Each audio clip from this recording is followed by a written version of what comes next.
He's Howard Ibach, a former copywriter and creative director and the author of 2 books on the creative brief.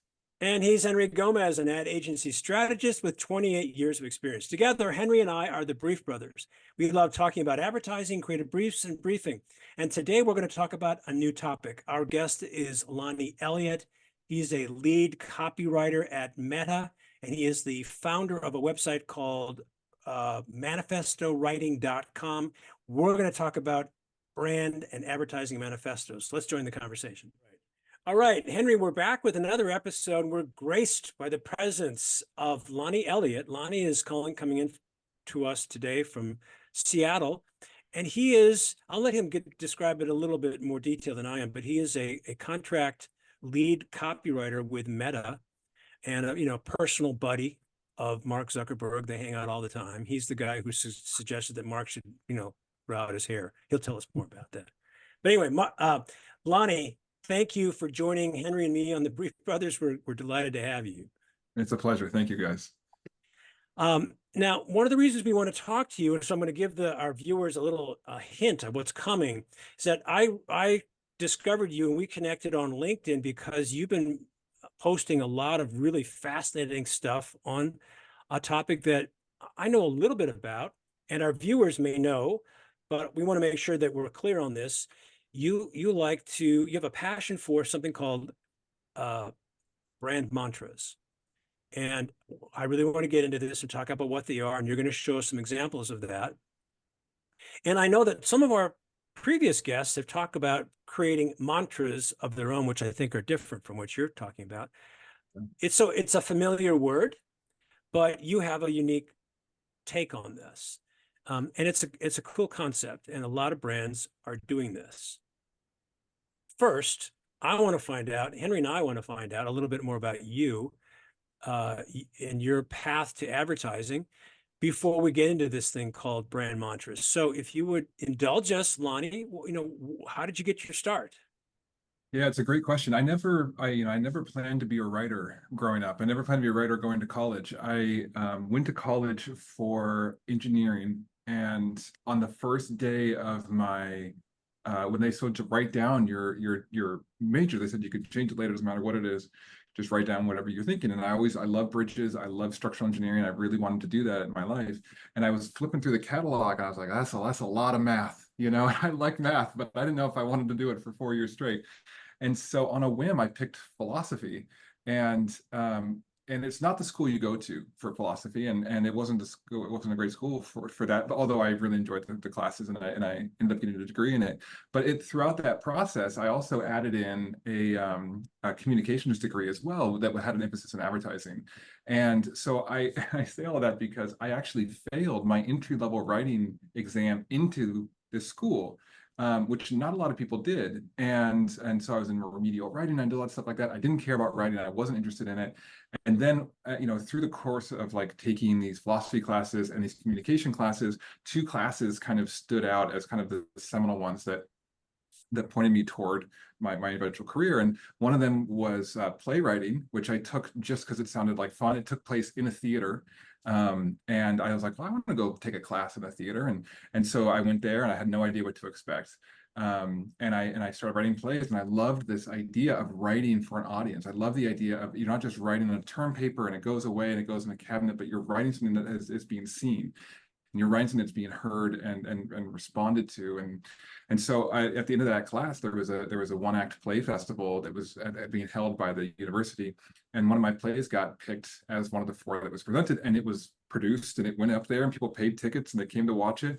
And I'm sitting there in the back. I watched all 8 showings of this thing. I'm sitting in the back, and people are there, and the pressure of if they don't laugh at a joke I thought was funny, then that's on me. It's completely my responsibility. And so I went and wrote plays, at school, just very low. I don't want to say that I was like a massive playwright, but just well, wait a minute. Did they laugh? They did, yeah, because I wrote it about con artists, and I was fascinated with this idea of a con happening on stage that you had to watch and you could be conned along with the person who was conned in the play. So if you weren't paying attention, if you weren't watching what was going on over here, you could be just as conned as the person that was being conned. And I just thought that was such a fascinating concept. So I wrote that as a one-act play. And the best review of anything that I've done in my entire career, there were these three guys sitting in front of me during one of the shows. And two of them said something after one production, or after one of the shows. One of them said something that said, "That was awesome." And the next person said, "I don't get it." And I thought that was just a great combination of responding for what I was going for. So I take So, this so I'm fascinated by, I mean, as a writer myself, although I've never done a play, I've had no interest or ambition to write a play, but I think it's fascinating to hear you talk about this pressure that you felt, because there it is unfolding right in front of you. You've written this thing, you've revised it, you've gone over it a bazillion times, as any writer will do, and now it's being tested. I mean, it's being literally tested right in front of your eyes, not the rehearsal, the real thing. So Yeah. what was that? What did that pressure feel like? And It when was- the audience started to laugh, what was that like for you? It was a week of nerves like I never experienced before, and I was really grateful because there was a teacher there, the theater teacher that had was there, and a guy named Ben Gonzalez was fantastic because he actually not only I submitted my play. I didn't have any idea if it was good. I didn't know if it was going to work, and there was one particular point where we had some issue where I had actually gotten in the trap of over revision, where like the last minute I got panicked and I like submitted a different draft of the play based off of some notes that I had gotten that had a new character and it had a different ending. And Ben calls me up and he goes, "Hey, I got to tell you, Lonnie, I think this is the result of overcorrection. Revision. I don't think you need to go this far. Let's back it up. Let's do this." And I think that actually is what kept it kind of more pure to the original idea that I had. And so watching it, he was exactly right, because it actually did held up. I just didn't have confidence in it at the time. You have that early feeling as a writer. You don't know if it's actually good. You need that kind of feedback. So Well, what was really absolutely, you absolutely do need to have that one-on-one or some kind of collaborative confirmation of what it is that you're doing. I hear that all the time, and that's one of the things that Henry and I talk a lot about. I mean, it's funny that you say this because I've worked with some really talented copywriters who are far funnier than I am. I mean, they can write comedy, they write TV spots that are laugh out loud funny, and when they're doing it, when they're showing a script or talking about a script, what I recall from conversations with creative directors and other writers is it's like they're sharing you the idea and we'll say, "Oh yeah, that's funny. That's funny." Mm-hmm. But it's not like you're sitting there with Robin Williams and you can't help but crack up. It's not that kind of funny. Yet it is funny. So it's kind of this, "Oh yeah. I recognize that as being funny and I know it will go over well." What you're talking about is, I think, a little different because it's a live performance rather than, "Oh, we're going to record the spot. It's going to go on the air on these dates, or it'll be up on YouTube, or it'll be up on the website." And you've seen it over and over again, and you know that it's funny, but you don't have that live reaction. It's different. That's right. That's right. And you really realize how much you rely on other people for that to work as a play. The director was a friend of mine, or he became a friend of mine, but the actors and stuff like that, it's all on them. I mean, the script only goes so far. And so I found it to be very very nerve-wracking because I couldn't control it in that way, and you're right that the actual experience of it is not a one-to-one, like, you don't know if it's going to work or not. But isn't it interesting? I think maybe from that experience, and this might be what you're kind of getting at too, where now I feel like I'll write something and like I'll hand it to my partner, for instance, and I'll hand it to him and I'll have him read it, and then I will read it while he's reading it, and suddenly something will stand out to me that I didn't see the first week that I had been looking at it. And there's something about that knowledge that it's now being seen by somebody else that activates a different part of my brain, and this might be true for all writers, I don't know, a different part of my brain where I'm like, "Oh, that's actually what needs to change," or "Let me tell you how this could actually be improved." And one of my favorite partners that I worked with for 3 or 4 years, this guy named Andreas, was fascinating because I would hand him something and then he would kind of read it and he would kind of like wait to see what I wanted to change in it before he would like respond to it himself, because he knew but you have that feeling of that observer, and it changes how you interpret things, and then therefore you can kind of go and make it better through the eyes of someone else seeing it. One of the things that Henry and I don't talk about a lot is the whole creative process. We talk about the process of writing a brief to set up the possibility for good work from the creatives, but we haven't really spent too much time talking about, okay, well, how does this process work? Henry likes to say that he will write a brief and send it off, do the briefing, and occasionally the creative team will come back with ideas that he just never imagined that aren't really related to the brief that he wrote. And he will rewrite the brief because he says, you know, the ideas that you came up with are better than what my brief was directing you to do. Yeah. So you're muted, Henry. Sorry. The creative can inform the strategy along the way, is what I think, because of the organic and iterative nature of the creative process. So I start as a strategist looking at the business problem and the communication problem, and I think I have a line on what the real consumer problem is, or a way to attack it. And then when I'm looking at the creative, occasionally, and it's not all the time, but occasionally there'll be something that I see that says, oh, I hadn't thought of that, or that's a better way of expressing what I was thinking, or that's completely something new. And my advice to the strategists that I mentor and that I've given here on the podcast is that you have to be humble, and you have to, just because you put it down on paper and that was the brief at the beginning of the project doesn't mean that it was like, handed down from the mountain and that it must be that way.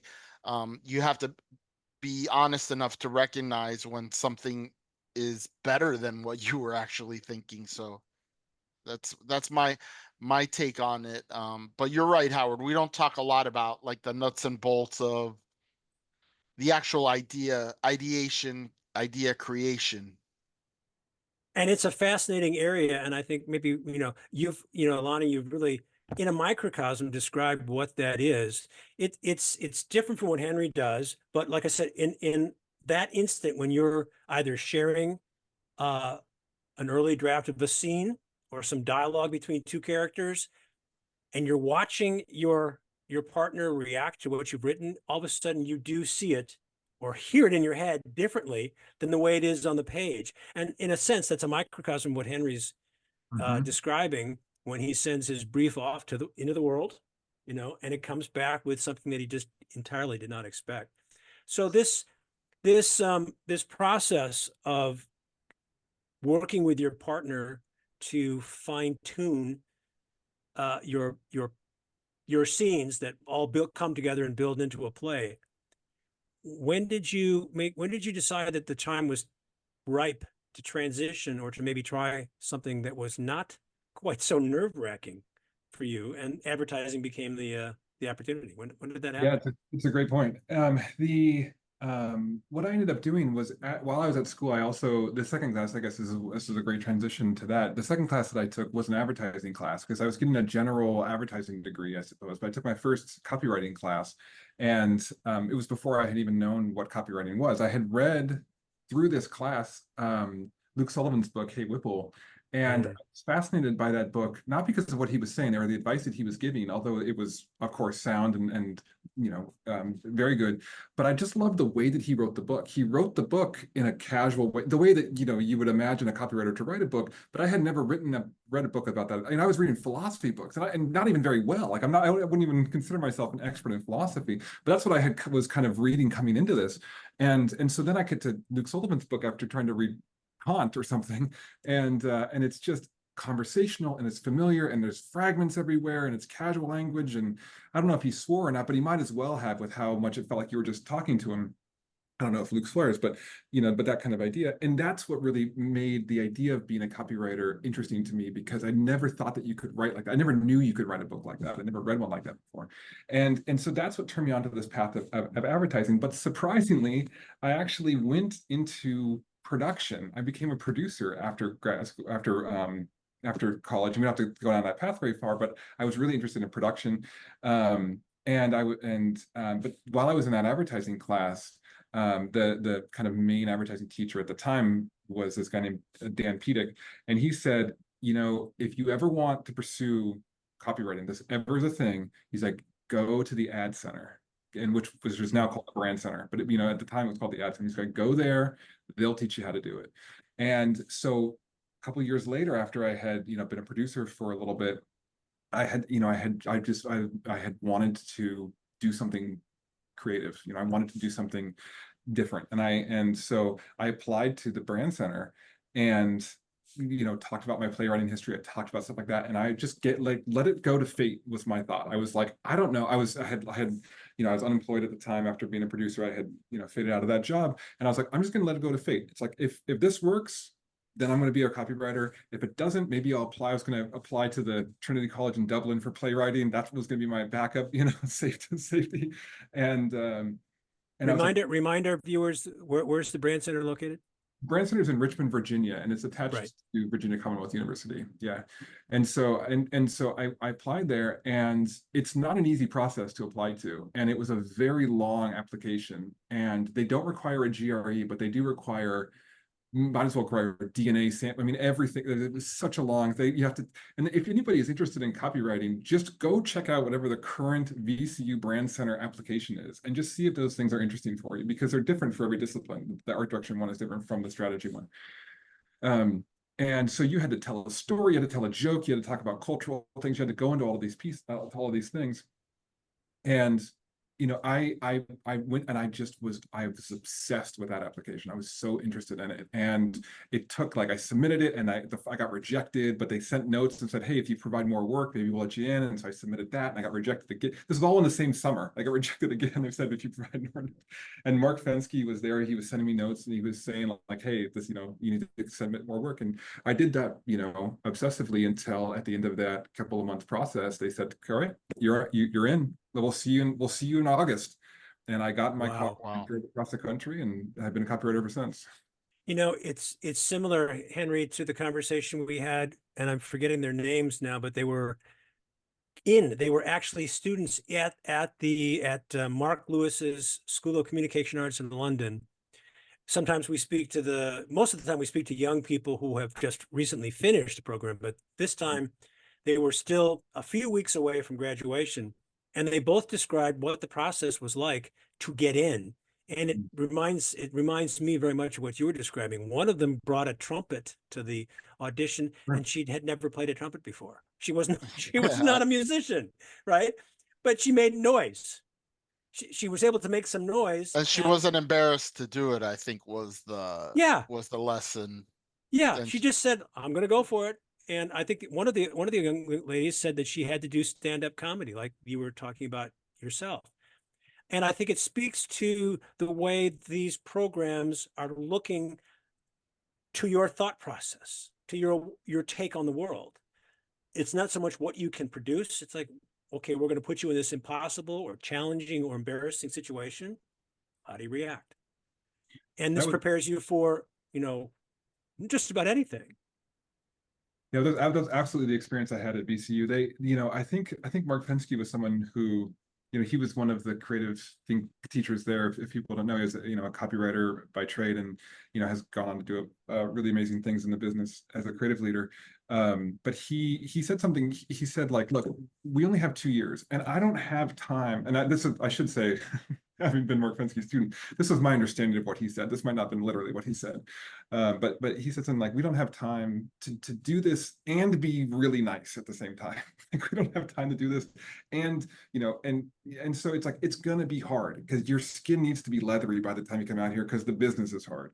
And the people that I graduated with, and VCU does this, other schools do this too, and I'm sure that they're successful at that as well. But I find personally, when I work with folks who have been to this particular grad school, that they are the people who get it the most, because they've gone through that process of having their skin weathered, and they understand that creativity is not a personal attack. If you get feedback, it's not a personal attack. And so I found a lot of value from that program, even though I never learned how to write a manifesto, which is interesting because of what we'll talk about today.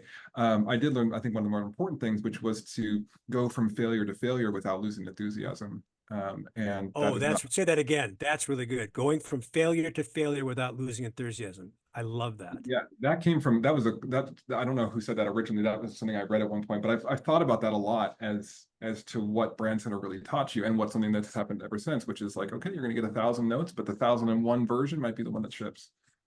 So you did your thing. You served your time at the Brand Center. Where did you go from there? So I actually, at the Brand Center, I wrote a lot of long copy ads at Brand Center. Bless your heart. That's a man after my, it's music to my ears. I love, and I did it, and there was a lot. In fact, I had a mentor who recommended I don't put those into my book, Graduating Brand Center, because it wasn't what people were looking for. A lot of people were looking for digital stuff. This was 2012 when I was graduating, but I was so into it, and I got to, every once in a while I put up a long copy ad up as I was presenting it at school, and people would start to laugh because it's just something that they knew that I really loved. But one of those ads was a long copy ad for stool softeners, of all things. And you can imagine all the other ads that happened that were for stool softeners. They were visual ads. They were, puns and visual jokes and gimmicks. And I wrote this long copy ad with a fascinating, an incredible creative named Ross Fletcher, who's done great things.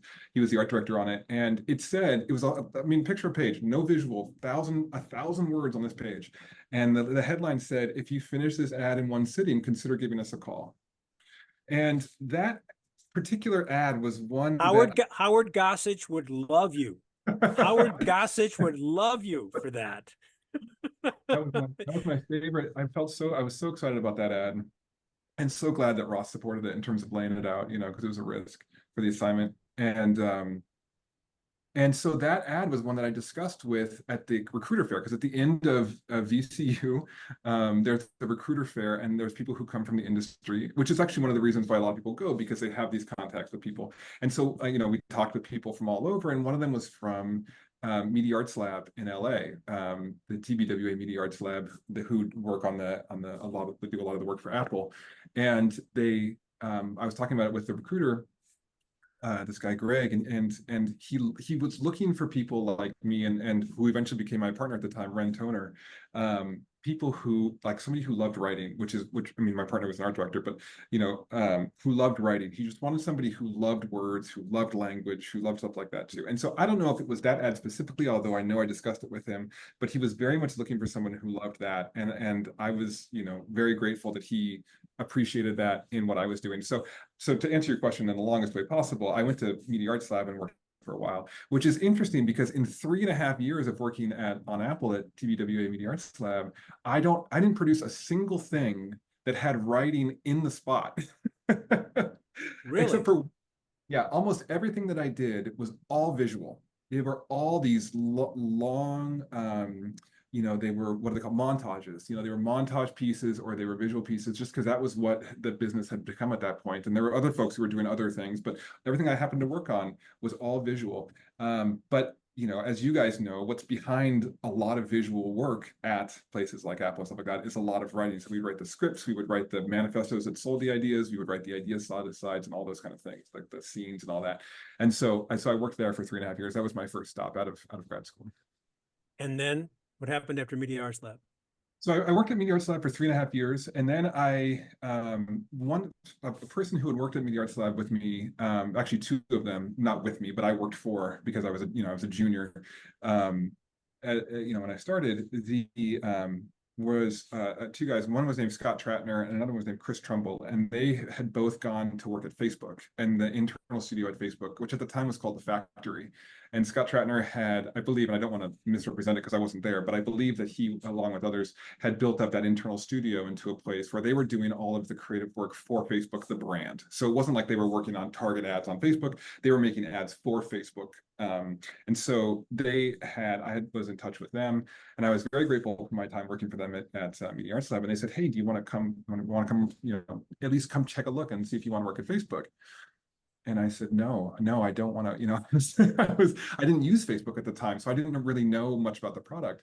But the team was amazing, and so I went and worked there. And so I was at Facebook for what ended up being about 5.5 years, at two different places. I was there on the Facebook brand side, The Factory, and then I ended up working for Chris Trumbull again at what was called Oculus at the time, which is now called Reality Labs. And so I worked on the VR and the launch of the Oculus Quest 2 and others that was really big on the VR side. So I worked for them for about 3 years, where I eventually became a creative director there, and then a copy creative director. And that was kind of rounding out the first 8 or 9 years of my career.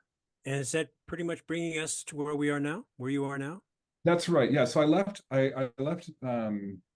Oculus, what I thought of as Oculus, which is weird because now it's called Meta, but Yeah, I left Oculus, and then I worked for Apple Services for about 2.5 years for the Apple Services side of things, working for Apple Music and Apple Books, and then just recently, as you said at the intro, I started now working again for Meta Reality Labs as a copy lead. And so when I left Facebook, I actually was working as a copy creative director, which was a wonderful job. They were really supportive in helping me create that role. But then I found after doing that role that how much I loved what they call IC work, or individual contributor work, where you're less of a managing people and more working on the ground. And so when I worked at Apple Services, I was working as a senior copywriter, and I continue to do that now because that's where you actually write the stuff a lot of the day. So now my role is I write stuff for web pages, and I set emails and push notifications. And you walk into a Target, you see a sign for Meta, like a Meta Quest display that all has copy on it. That's the stuff I love writing now. So it's basically just problem solving. You can have 1,000 problems a year, and they just ping you all the time saying, "Hey, can you write this better?" And so that gets me my job now, and I'm very fortunate for it. Well, Henry, I think we can say that Lonnie has demonstrated that he fits the mold of just about all the guests we've had. He started off wanting to be an engineer until he realized there's too much math. Then he switched to philosophy. Circuitous route. Now that's a couple of our younger guests who are either recently graduated from programs or in the program have a more direct route to their career, but even they didn't take a direct route to the training program that ultimately prepared them for the industry. So yeah, you're not unique in the unique way that we find our way to this profession called advertising. And that allows us now to make this transition to what I've been eagerly awaiting our discussion on. So before I've given you screen sharing opportunities here, and you're going to show us some of these mantras. Before we start looking at them, let's make sure that we're all on the same page. What is a brand mantra? And is it the same as, or different, or in the same family as a creative brief, or is it entirely different? It's a great question. So a brand mantra, or what I just happen to refer to as more of a manifesto, is a piece of writing that essentially establishes a creative idea. That's at its core what it does. And there's a lot of different people, you ask people what it means, it might mean different things to different people, but I believe the most universal definition of what a manifesto is a piece of writing that gets the people in the room excited about an idea. And so it's most often used in new business pitches. It's most often used in internal pitches where you're creating a new campaign and you have your big idea, and then you set it up with a concept, you set it up with an insight or whatever it might be. This is, of course, this is separate from the creative brief that we talked about. That can be a separate process. But this is, once the creative brief goes to the creatives, they then often would create a manifesto if the campaign is big enough that would require it. And so you do your setup slides, and then you sometimes click over to your manifesto, and then you begin reading. Sometimes they actually produce these into short films, but essentially it's a piece of writing, generally about 20 lines, but it can be as many as 8 minutes. It can be as short as 5. But its primary goal is to take what had been up until now kind of more of an academic feeling about why this is smart, and translate that into an emotional feeling as to why this idea is exciting, why it raises your heart rate, what's the tension, how do these things all come to life. And then by the end of that manifesto, if you've done it well enough, then the people in the room have this visceral reaction to the idea. They have this kind of like glowing in their chest reaction that they want to see what's next. They want to see the work that comes from this. Is this primarily an internal document? Almost always, yes. Manifestos are almost always an internal document, and I saw someone describe it somewhere as the most important piece of writing that your customers never see. I would bet that you guys may argue that the creative brief is actually rivals that, but in terms of the manifesto itself, from the creative side, it's almost always internal. And what it does is, I always think of it as the rocket boosters on a space shuttle is kind of how I picture them. So you have the space shuttle, it takes off, and it has these huge, what do they call them, SRMs, like solid rocket boosters, something like that, SRBs, something like that. But they're these massive things, and they're filled with really, really powerful jet fuel. And their whole purpose of it is just to have the launch velocity off of the Earth. And as soon as that happens and it breaks free of the ground, they're dispelled, and then the space shuttle That's a can good analogy. Yeah, I like space. that. So Now, those, just one more question, Henry. I'm sorry, but I just want to make sure that we're all understanding this. I actually have a couple of questions, but I don't want to monopolize the conversation. Is this visceral idea that the manifesto articulates related to, or the actual statement of, say, the single-minded proposition? yeah, I think that the best, like the process that I have always experienced, and as you can tell from my intro that don't have as wide of experience as other people do with these, but my experience is you have this creative brief that's a wonderful articulation of not only the challenges but the opportunity. I'm so sorry, I'm not as smart on creative briefs as you guys are, but you have the challenges and these opportunities, and you boil it all down to this is what we need to say to these people, and this is why.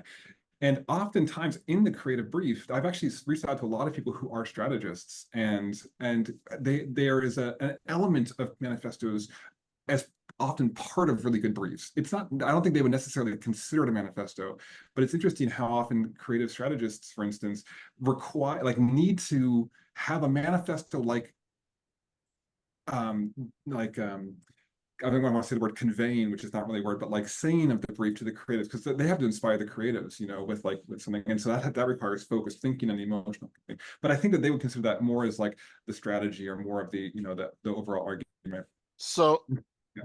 I was going to say, I don't have a ton of experience writing manifestos, but I've written two, and one is in the last 10 days. So it's interesting and timely that we're having the conversation. The first one that I wrote and I'm really proud of was back in late 2018.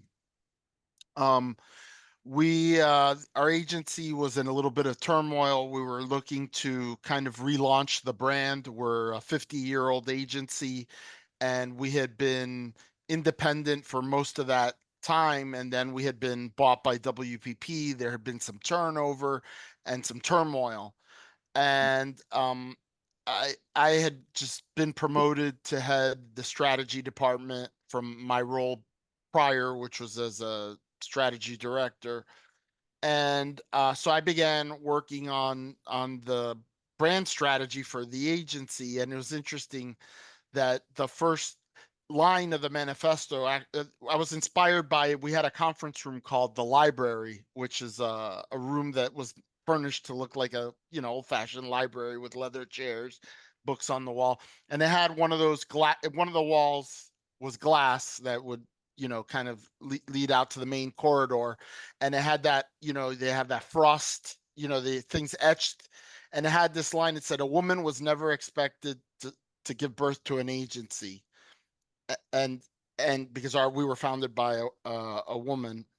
Mhm. And so I that was like when I came up with the whole brand strategy, I decided that a manifesto would be the way to kind of galvanize people and understand and give them that emotional spark.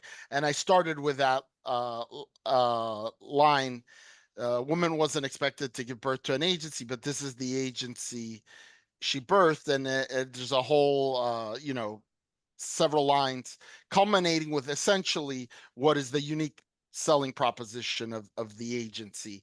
And so I mentioned that 10 days ago we're actually participating in a pitch for a nonprofit, a very well-known nonprofit, and they have an RFP, and I'm really proud of the brief. And maybe someday, Howard, I'll share it. Maybe we could dissect it whether we win or don't win.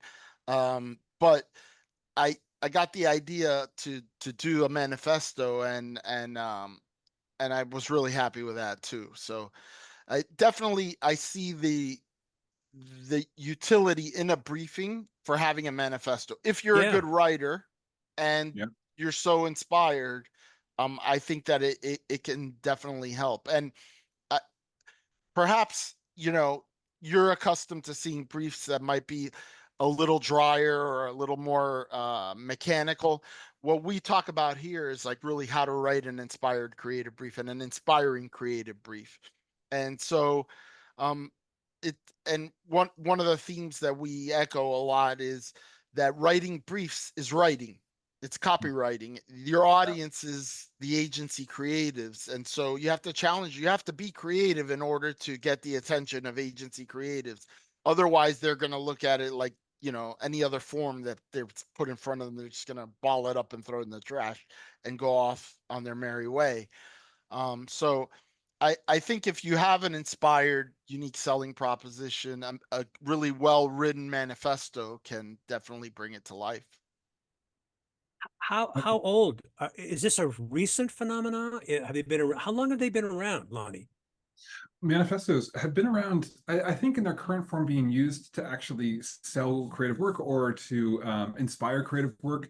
I actually don't know when the first one of those were. I know that manifestos, like the one that people tend to go back to, is kind of the one that really got attention, was this one from Cadillac that was called The Penalty of Leadership from like 1917.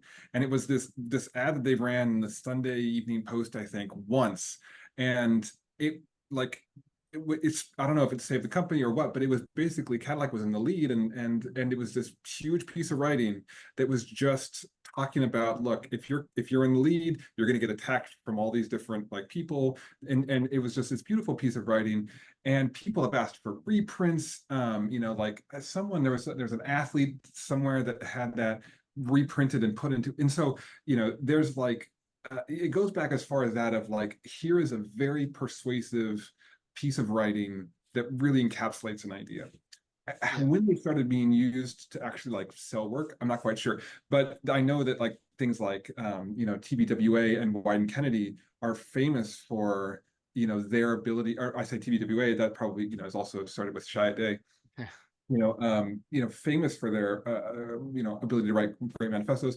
I imagine that they had they and the DDB of the world and stuff like that was kind of some of the lineage all the way to the. So I would say that some of these, I mean, that Cadillac ad is an example. If that's an example of a manifesto, it's a public document. And I think I think I have seen as an example of a manifesto the famous spot for Apple with with Einstein and I forget what it's The called. crazy ones. The crazy ones. And if you just look at that script, it's a manifesto. That's the brand Yeah, essence. an anthemic brand ad that basically is a red manifesto. I've obviously been familiar with manifestos since I got into the advertising agency business, but I think what we're coming to here in this discussion is that there's basically, it seems like at least three. There's a consumer facing manifesto, right? Which could be a piece of advertising, as you described the Cadillac one. Then there's a client facing manifesto, which is intended to sell an idea or a concept to a client.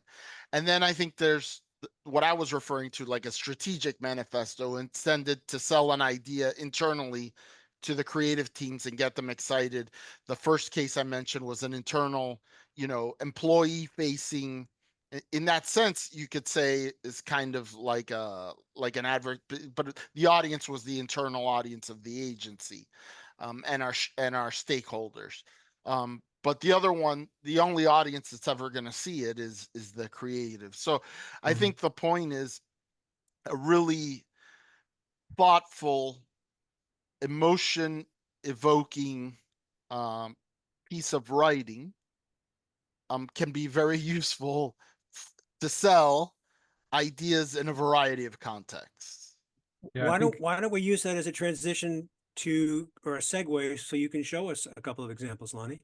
Yeah, I can definitely do that. So I think that as I pull this up, Henry, that's a great point, because with each of those different audiences, you actually have a different length, you have a different kind of arc of the narrative, and they are all different, and they all require slightly different tones and scopes and all those things. So what I pulled up is manifestowriting.com, which is the site I put together specifically because I always wanted it to exist. When I started at Media Arts Lab, we had to write manifestos internally all the time to sell work. It was something that everyone seemed to expect everyone else to know, but nobody ever talked about. So they would send out one or two, they'd send out 3 or 4 examples, maybe, or maybe you'd have a creative director like this one time, would sit down with you and talk about it. For the most part, it was just you write it and then you go present it to 25 people, and and then they give feedback. And so what this site mostly is at its core is this collection of about 100 different public facing pieces that are all kind of, but not exactly manifestos because of what Henry just pointed out, because true manifestos are rarely released to the public. And so there's only a couple that I would consider to be genuine manifestos. Again, what I kind of think of as a manifesto, specifically the Help Me Sell Work manifesto. But you're right, there's others that are used throughout the process in different forms. But like the what is known as the Miller High Life Manifesto is actually one that's referenced in Luke Sullivan's book. But this is one where you actually have it looks like this, and this is a piece of writing that doesn't age well in terms of its views of manhood and others, even though I don't know that Miller would disagree with it even now. But it's something that is beautifully written for its commitment to the idea that it's trying to convey, which is that to live the high life is this idea of living these bold, manly attributes. And then if you go away from it, you go away from their version of manhood. And if you drink the high life, you go toward it. And Was this something, I mean, they're talking about the K car and Dick Butkus. So this is what, 90s? yeah, this came out, let me see. It looks like maybe 2007 is the date that I have for it, but it's really hard to kind of, Okay. but it is kind of in that era. And, this is something that was written by Jeff Kling and others. I think it was from Fallon, I believe, but it might have been from Wyden at the time. Yeah, it looks like Wyden. But the reason why I pulled this up, I think, is because unlike most of the other web manifestos on the site, this is long, and a lot of manifestos that are used in internal presentations and such are about this. They're long; they're like 400 words or something. But a lot of the stuff on the website are under 150 words because they're pulled from public-facing commercials that have been made as a result of manifestos. And so if you take something like, the crazy ones from Apple, or Think Different from Apple, right away you look at this writing. This only has 168 words as opposed to 480. And I don't know if they had an original brief, like original manifesto that was sold it, but my guess is that they didn't. My guess is that they just wrote this spot.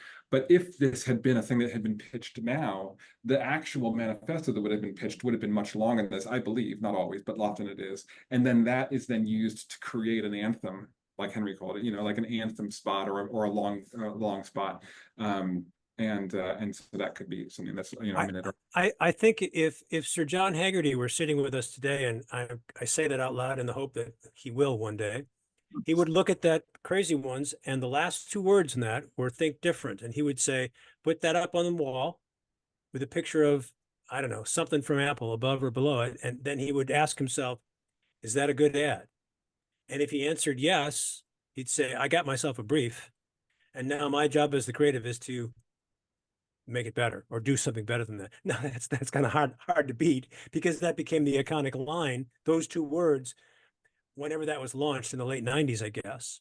Yeah. So that's kind of like, that's the rest of it is a magnificent setup. The brief is right there. Think different. Well, that's my take. Yeah, I think I read the biography of Steve Jobs. I forget the author's name, but the main, biography. And Apple is always like an exception to the rule, because of just the nature of the way Jobs had a very interesting and open relationship with his agency, and they collaborated a lot. So from what I remember, I think that this was always going to be a spot. It wasn't created as a strategic document, but it was something that certainly became an anthem and a manifesto for the brand afterwards, um, just because of its power. But that sort of relationship that the agency had with Jobs is not the rule. It's the exception, where they were literally co-creating, and you know um, they had a very organic and iterative process, not the formal, let me set up my boards or my PowerPoint and show you everything that we've done on our own in a corner, and get your reaction to it and take some sort of, organized feedback. I think over time, the relationship uh, between the agency and the client was way more informal. But for sure, this is a powerful. In the end, it is a manifesto. It has all the kind of manifesto characteristics one would look for. I agree, and I think that that's one of the things that allows this site to be so helpful, because so often when writing manifestos is that creatives and creative directors will often pull from these public facing pieces that are very much manifesto in feeling and tone and language. And you have a lot of the ones on here that are, the Adidas one, for instance. You have this Adidas ad, this Impossible with Nothing ad that came out that is one of the shortest ones on the whole site. It's 56 words or something like that. But it's incredible for its ability to just convey the idea as simply as possible. And that's, I think, what it is, simply and emotionally. And so you have all of those as well. Do you have Avis on there? Because I think that Avis, the original print ad for We Try Harder, yeah, was pretty much great. Yes, I'm so sorry to talk over you, Henry, but yes, Avis. There's two that we have up here right now, that I have up here right now, and I'll likely put up more because of DDP and all that. But I think that the We Try Harder one is one of the most common ones that I would go to when I was writing and learning how to write manifestos, because of its structure. And I think that's one thing that I really got excited about in putting this manifesto website together, was the structure of these pieces. Because when I sat down to learn how to write, and I was collecting all these manifestos when I was younger, I thought there was only one structure of a manifesto. I thought there was like this pure, perfect, manifesto structure, but there's not. There's actually what I believe are now 6 different manifesto structures, although there's only 5 on the site. But there's another one that I haven't quite cracked yet. But there's there's these structures, and this structure right now, you can put this exact one next to Nike's Dream Crazy and even the Crazy ones, and they all have the same structure. But these are very different structures from ones like the Core Down, Assume That I Can, or other ones that have distinctly different structures. So that's a whole other part of the site itself, is breaking down those structures, actually showing those templates, and helping people kind of crack into these in a way that they may not have been able to do if they were just very cool. So what has been the reaction with this amazing collection of manifestos? What are people saying to you? There's been a wonderful reaction. The community has been very, very good, and very excited about it. And I'm very grateful, because when I made the site, my primary goal was just to get as many people to be able to see it as possible, because it's free. You don't have to sign up for an email, nothing. It's just open. And I'm now currently working on a pro version of the site that is going to have a lot more features for people who want to go a little deeper. But this site will always exist, which is I'm always picturing a writer somewhere, or a creative director somewhere, just 2 in the morning. It's got the presentation the next day, or she's got the presentation next day, just completely lost, trying to crack their big idea, their big manifesto. And then they can pull this up, and they can have some kind of daylight into this really difficult piece of writing. And what I've been fascinated by is the spectrum of people who have been interested in this, because that was always why I made the site for, was these younger writers.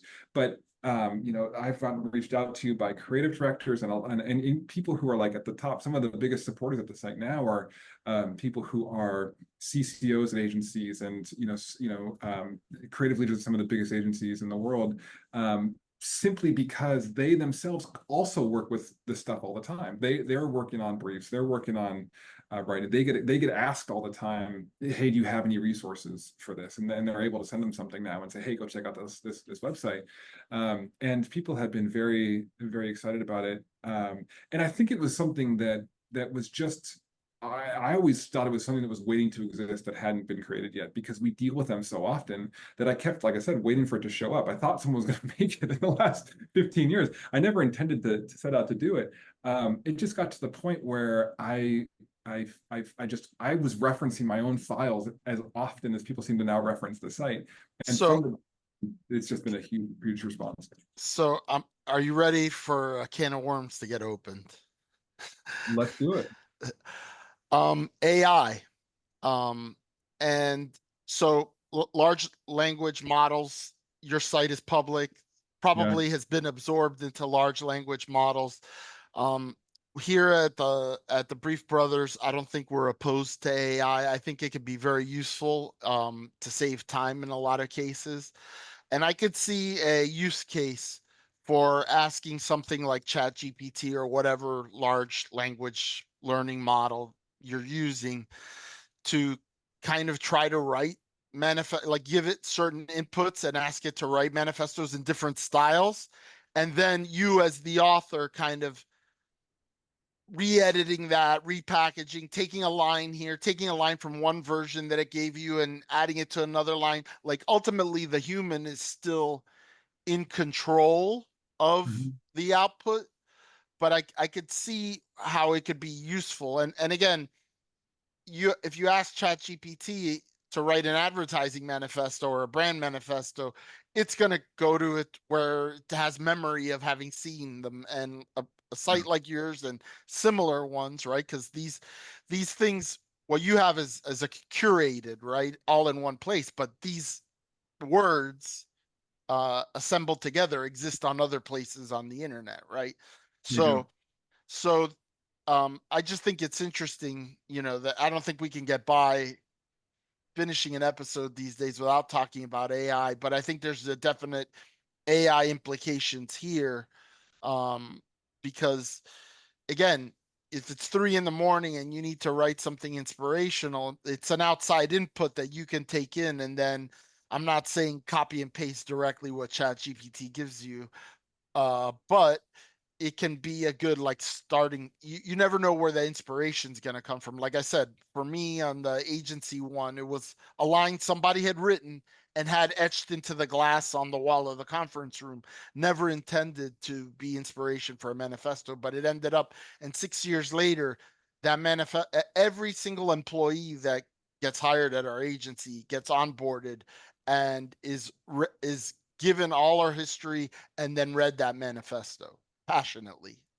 Yeah, I think that there's a lot. I think that, I mean, AI is going to be, that is actually the biggest criticism I've gotten of the site is protect this from AI. That's what people have said, like, guard this from AI, like, don't let AI get its hands on it.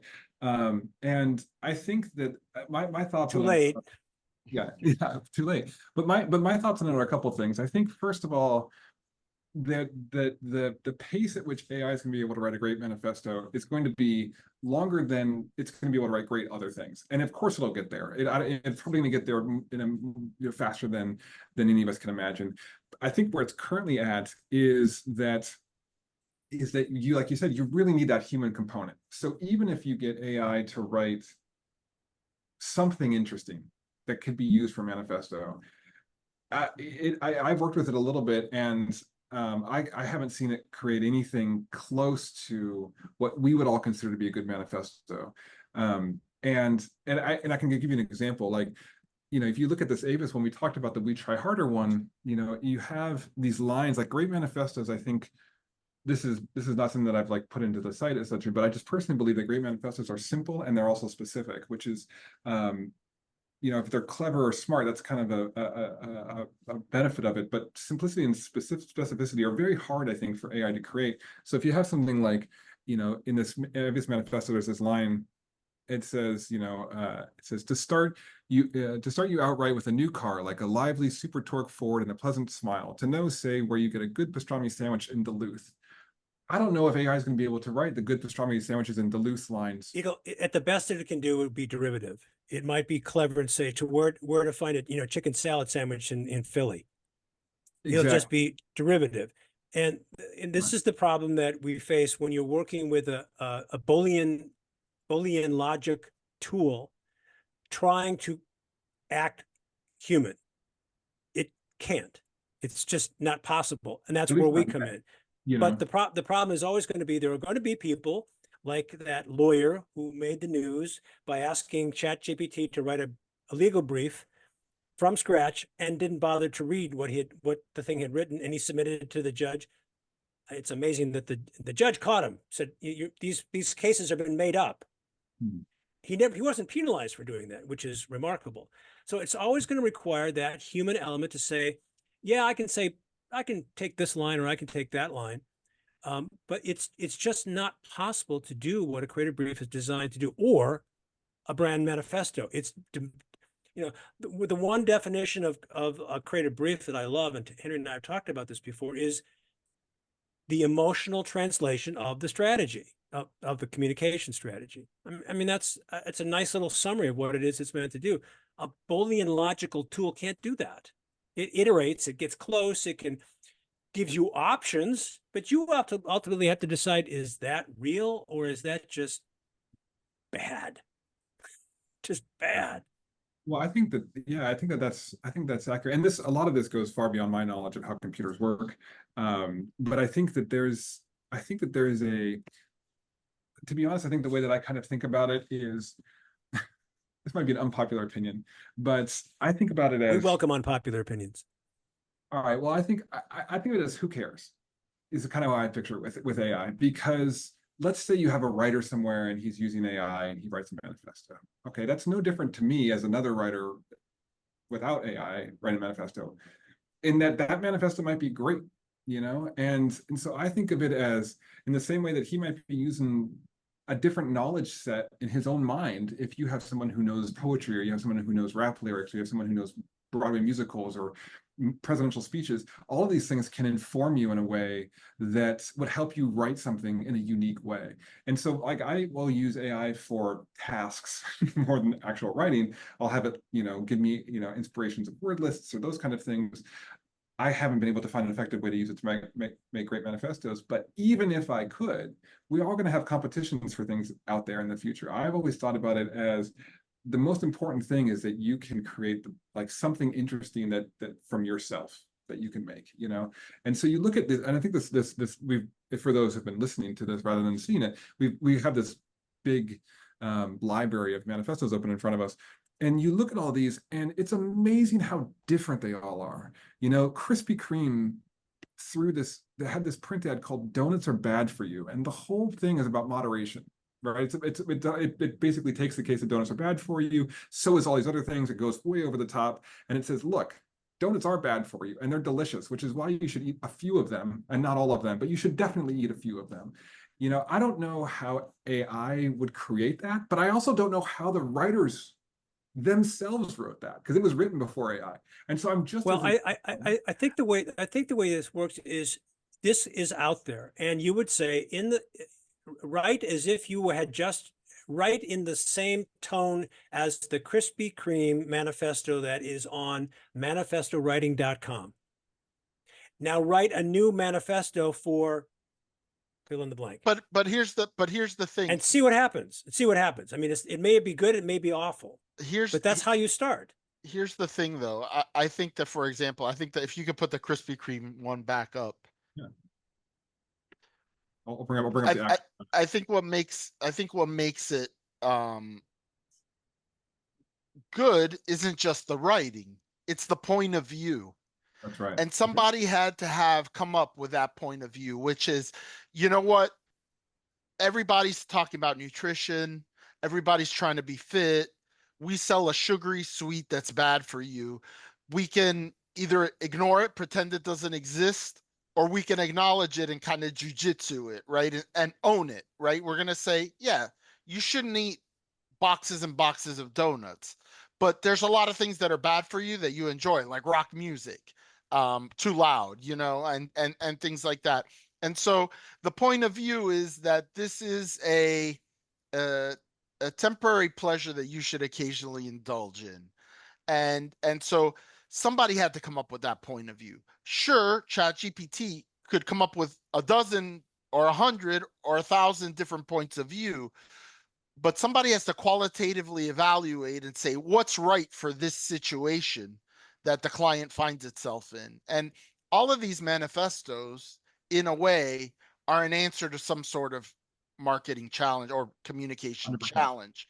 And somebody ultimately is responsible for making those decisions. And you can't abdicate that to artificial intelligence, because ChatGPT isn't the one that's collecting the paycheck at the end of the day. It's the CMO and the agency personnel or whoever is being, ultimately tasked with the marketing decision. This is why you're going to always need a creative director. or someone like the creative director to say, okay, what did ChatGPT or Perplexity or whatever your AI tool happens to be create, and let me judge it, let me edit it, let me see if I want to use any of it, because it's a beautiful tool. You can hit the regenerate button 100 times and you get 100 versions, 100 unique versions of the same thing, and you can cherry pick what makes sense or dismiss all of it. But someone non-AI has to be that gatekeeper. I agree. I do think that you guys are right, that the what I would think of it as the concept, but the creative thinking behind the core of the manifesto or the creative brief is always the most important part.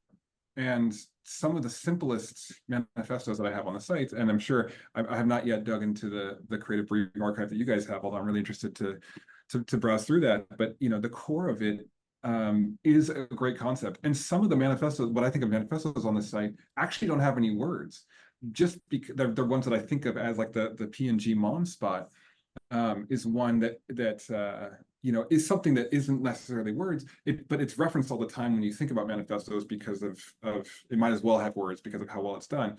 But that's just a great idea, and a lot of these are just simple articulations of very smart strategic thinking or very smart creative thinking, and that itself may or may not be possible with AI in the future. I don't know. I think I think certainly could be in the future, but you need, like you need somebody, or at least you need a judge somewhere to say that's a great idea before anything else gets made.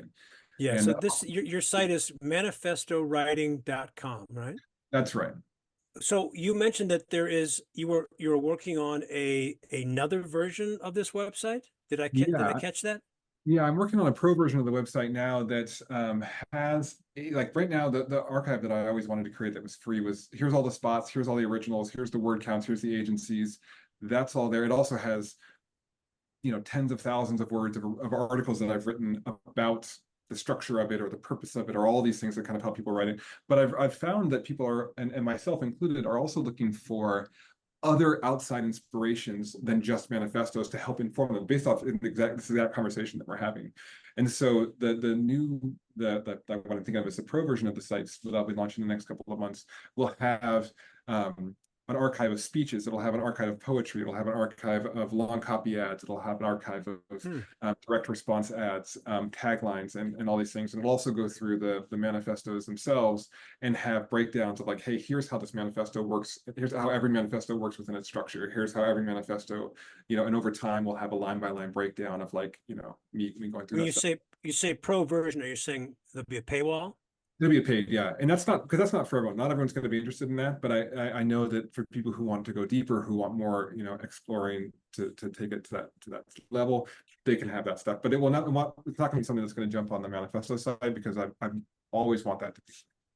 Yeah, well, you may or may not know that I've got a creative brief archive on my website.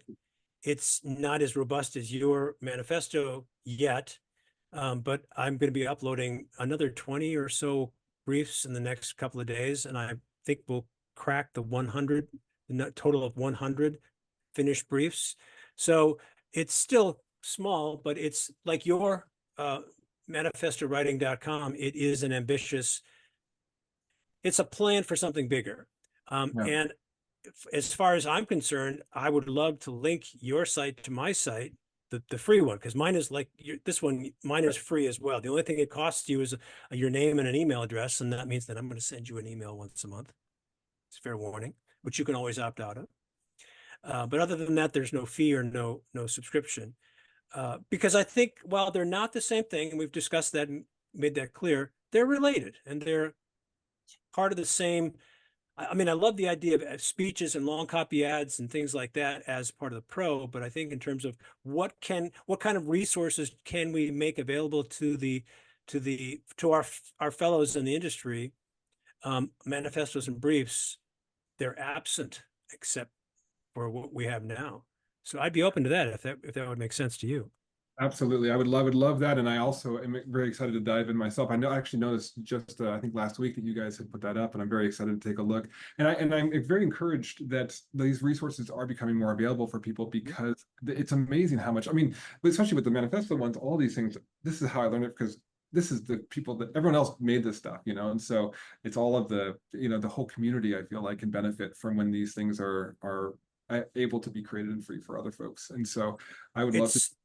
Yeah, that's great. We'll follow up on that. It's easy to get copies of TV spots and print ads and direct mail, or relatively easy, but to find the stuff that goes on behind the scenes, what's Yes. behind the curtain, that's just, it's not impossible, but exceedingly difficult. That's So the this is fascinating part too. yeah, exactly. Exactly. I mean, if you're a car nut, you want to know what goes on underneath the hood. And if you can't even open the hood, what's the point?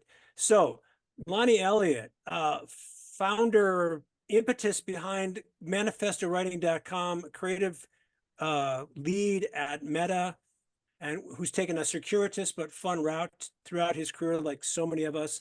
Thank you so much for joining Henry and me on the Brief Brothers. It's been a delight. It was my pleasure. Thank you guys so much for having me on. Good stuff, Henry. Good stuff, Howard. He's Henry Gomez. He's Howard Ibach, and together we're the Brief Brothers. Till next time. Bye-bye.